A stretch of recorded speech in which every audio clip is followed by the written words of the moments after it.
সবাইকে স্বাগত জানাচ্ছি এবিডি ভিউজে। আপনাদের সাথে আছি আমি সুস্মিতা দাস। মার্কিন সামরিক শিল্প জোটের দীর্ঘদিনের মুখপাত্র হিসেবে পরিচিত দ্য আটলান্টিকে প্রকাশিত সাম্প্রতিক বিশ্লেষণ আন্তর্জাতিক ভূরাজনীতির এক নতুন বাস্তবতাকে সামনে এনে দিয়েছে। সেখানে স্বীকার করা হয়েছে যে ইরানের বিরুদ্ধে যুক্তরাষ্ট্র ও ইসরায়েল এর যুদ্ধ কেবল সামরিক সংঘর্ষ ছিল না, বরং এটি বিশ্ব ক্ষমতার ভারসাম্যে একটি মৌলিক পরিবর্তন ঘটিয়েছে। আরও তাৎপর্যপূর্ণ হলো এই মূল্যায়ন এসেছে এমন এক ব্যক্তির কাছ থেকে যিনি মার্কিন নব্য রক্ষণশীল কৌশলগত চিন্তার অন্যতম প্রধান স্থপতি হিসেবে পরিচিত। রবার্ট কাগান শুধু একজন বিশ্লেষক নন, তিনি সেই রাজনৈতিক ও সামরিক চিন্তাধারার প্রতিনিধি যাদের পরিকল্পনায় আফগানিস্তান থেকে ইরাক, সিরিয়া থেকে লেবানন পর্যন্ত রেজিম চেঞ্জ যুদ্ধগুলোর নকশা তৈরি হয়েছিল। ফলে তার বক্তব্যকে কেবল একটি মতামত হিসেবে দেখতে ভুল হবে, বরং এটি মার্কিন পররাষ্ট্রনীতির অভ্যন্তরীণ ক্ষমতা কেন্দ্রগুলোর মানসিক পরিবর্তনের প্রতিফলন হিসেবে দেখা হচ্ছে। আরও থাকছে ওয়াহিদ ফারুকের প্রতিবেদনে।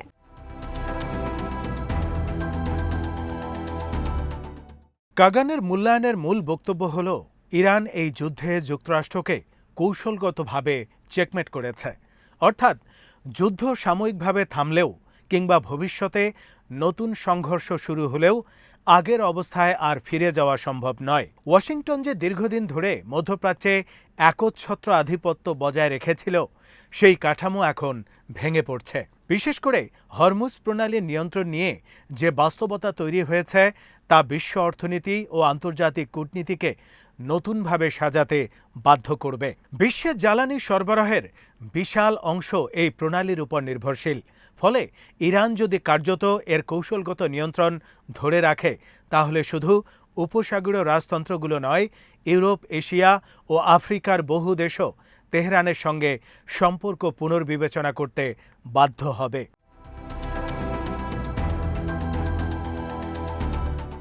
এই স্বীকৃতির সবচেয়ে গুরুত্বপূর্ণ দিক হল আমেরিকান হার্ড পাওয়ারের সীমাবদ্ধতা প্রকাশ পাওয়া। গত ৩ দশক ধরে যুক্তরাষ্ট্রের সামরিক শক্তিকে প্রায় অপ্রতিরোধ্য হিসেবে উপস্থাপন করা হয়েছে। ইরাক, লিবিয়া কিংবা যুগোস্লাভিয়ায় বিমান হামলা ও অবরোধের মাধ্যমে ওয়াশিংটন বারবার দেখিয়েছে যে তারা চাইলেই যে কোনো রাষ্ট্রকে ধ্বংস করে দিতে পারে। কিন্তু ইরানের ক্ষেত্রে পরিস্থিতি সম্পূর্ণ ভিন্ন হয়ে দাঁড়িয়েছে। ইরান শুধু সামরিকভাবে প্রতিরোধ গড়ে তোলেনি, বরং ভূরাজনৈতিক ও অর্থনৈতিক বাস্তবতাকে নিজেদের পক্ষে ব্যবহার করেছে। হরমুজ প্রণালীকে কেন্দ্র করে তারা এমন এক কৌশলগত অবস্থান তৈরি করেছে যা বিশ্ব অর্থনীতিকে সরাসরি প্রভাবিত করতে সক্ষম।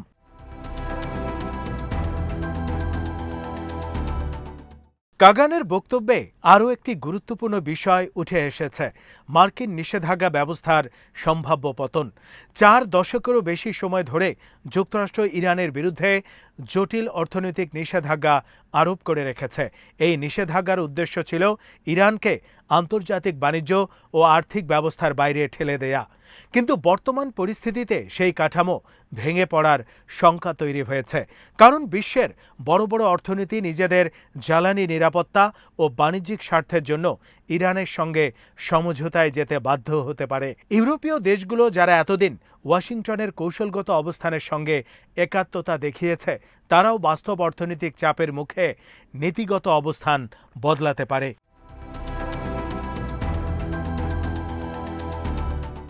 বিশ্ব অর্থনীতির জন্য হরমুজ প্রণালীর গুরুত্ব অপরিসীম। প্রতিদিন লক্ষ লক্ষ ব্যারেল তেল ও গ্যাস এই জলপথ দিয়ে পরিবাহিত হয়। ফলে যদি সেখানে অস্থিতিশীলতা তৈরি হয়, তাহলে জ্বালানির দাম কয়েক গুণ বেড়ে যেতে পারে। এর প্রভাব পড়বে শিল্প উৎপাদন, খাদ্য সরবরাহ, পরিবহন ও বৈশ্বিক মুদ্রাস্ফীতির উপর। কাগানের বিশ্লেষণে ইঙ্গিত দেওয়া হয়েছে যে বহু দেশ ইতোমধ্যে তেহরানের সঙ্গে নীরব সমঝোতার পথ খুঁজছে, যাতে তাদের জাহাজ নিরাপদে চলাচল করতে পারে। এমনকি পশ্চিমা জ্বালানি কোম্পানিগুলোর মধ্যেও বাস্তববাদী চিন্তা শুরু হয়েছে, কারণ মার্কিন নির্দেশনা মেনে চলতে গিয়ে যদি নিজেদের অর্থনীতি ধসের মুখে পড়ে, তাহলে তারা শেষ পর্যন্ত নিজেদের জাতীয় স্বার্থকেই অগ্রাধিকার দেবে।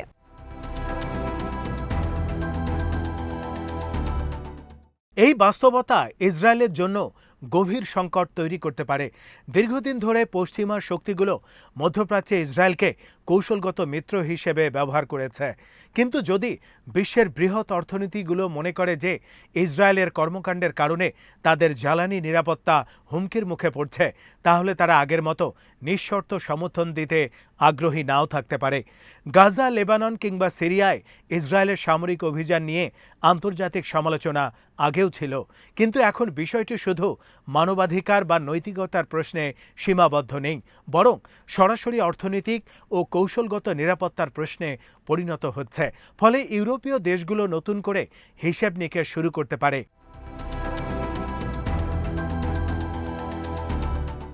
রবার্ট কাগানের বিশ্লেষণের আরেকটি তাৎপর্যপূর্ণ দিক হল তিনি স্বীকার করেছেন যে ওয়াশিংটনের সামনে এখন বাস্তবিক অর্থে দুটো পথ খোলা রয়েছে। একদিকে যুদ্ধ চালিয়ে গেলে এমন এক বৈশ্বিক অর্থনৈতিক বিপর্যয় সৃষ্টি হতে পারে যা 1920-এর দশকের মহামন্দার মতো পরিস্থিতি তৈরি করবে। অন্যদিকে এখনই পিছু হটে ক্ষতি সীমিত করার চেষ্টা করা যেতে পারে। তার মতে যুক্তরাষ্ট্রের অভ্যন্তরীণ ক্ষমতা কেন্দ্রগুলো দ্বিতীয় পথটিকেই কম ক্ষতিকর বিকল্প হিসেবে বিবেচনা করছেন, কারণ উপসাগরীয় অঞ্চলে জ্বালানি অবকাঠামোর ওপর বড় ধরনের হামলা হলে বিশ্ববাজারে যে ধাক্কা লাগবে তা শুধু আমেরিকার প্রতিপক্ষ নয়, আমেরিকার নিজের অর্থনীতিকেও ভয়াবহ আঘাত করবে।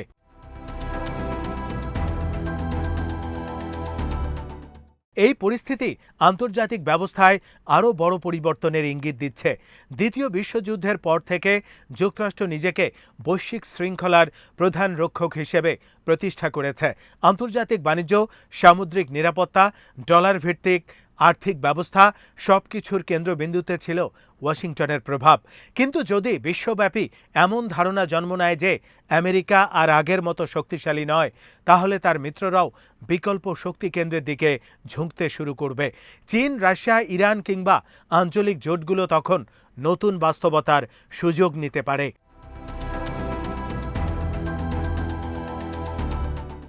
বিশেষ করে উপসাগরীয় আরব রাষ্ট্রগুলোর অবস্থান অত্যন্ত গুরুত্বপূর্ণ। এতদিন তারা নিরাপত্তার জন্য যুক্তরাষ্ট্রের উপরে নির্ভর করেছে, কিন্তু যদি তারা মনে করে যে সংকটের মুহূর্তে ওয়াশিংটন তাদের রক্ষা করতে সক্ষম নয়, তাহলে তারা তেহরানের সঙ্গে সম্পর্ক উন্নয়নের পথে হাঁটতে পারে। ইতিমধ্যেই সৌদি আরব ও ইরানের মধ্যে সম্পর্ক পুনঃস্থাপনের প্রক্রিয়া শুরু হয়েছিল চীনের মধ্যস্থতায়। বর্তমান সংকট সেই প্রবণতাকে আরও জোরদার করতে পারে। একইভাবে সংযুক্ত আরব আমিরাত, কাতার কিংবা ওমানও আরও বাস্তববাদী কূটনৈতিক অবস্থান নিতে পারে।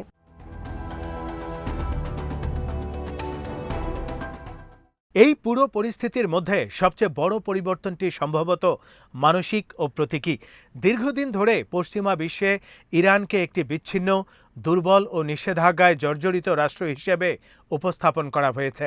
কিন্তু এখন যদি মার্কিন নীতি নির্ধারণী মহলের মধ্যেই এই উপলব্ধি তৈরি হয় যে ইরান বাস্তবে একটি বৈশ্বিক শক্তিতে পরিণত হয়েছে, তাহলে আন্তর্জাতিক রাজনীতিতে তেহরানের অবস্থান মৌলিকভাবে বদলে যাবে।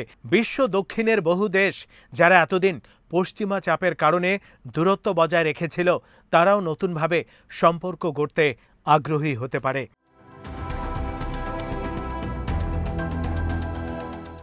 অবশ্য এই বিশ্লেষণের সমালোচনা রয়েছে। অনেকেই মনে করেন কাগানের মূল্যায়ন অতিরঞ্জিত এবং ইরানের শক্তিকে অতিরিক্ত করে বড় দেখানো হয়েছে, কারণ যুক্তরাষ্ট্র এখনও বিশ্বের সবচেয়ে বড় সামরিক এবং অর্থনৈতিক শক্তি। তাদের বৈশ্বিক সামরিক ঘাঁটি, প্রযুক্তিগত সক্ষমতা ও মিত্রজোট এখনও অতুলনীয়। কিন্তু বাস্তবতা হলো কেবল সামরিক শক্তি দিয়েই সব সমস্যার সমাধান সম্ভব নয়, বিশেষ করে যখন প্রতিপক্ষ ভূগোল, জ্বালানি ও আঞ্চলিক প্রভাবকে কৌশলগত অস্ত্র হিসেবে ব্যবহার করতে পারে।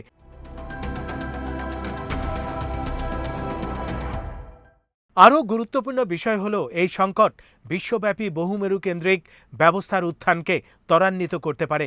একসময় আন্তর্জাতিক রাজনীতিতে যুক্তরাষ্ট্রের একক আধিপত্য ছিল, কিন্তু এখন চীন অর্থনৈতিক শক্তি হিসেবে, রাশিয়া সামরিক শক্তি হিসেবে এবং ইরান আঞ্চলিক কৌশলগত শক্তি হিসেবে নতুন ভারসাম্য তৈরি করছে। ফলে বিশ্ব ধীরে ধীরে এমন এক পর্যায়ে পৌঁছে যাচ্ছে যেখানে কোনো একক শক্তি পুরো ব্যবস্থাকে নিয়ন্ত্রণ করতে পারবে না। দ্য আটলান্টিকে প্রকাশিত এই বিশ্লেষণ কেবল একটি সামরিক সংঘর্ষের মূল্যায়ন নয়, বরং এটি আমেরিকান ভূরাজনৈতিক চিন্তায় পরিবর্তনের ইঙ্গিত। যে ব্যক্তিরা একসময় নিউ আমেরিকান সেঞ্চুরির স্বপ্ন দেখেছিলেন, তারাই এখন স্বীকার করতে শুরু করেছেন যে সেই যুগ হয়তো শেষের দিকে।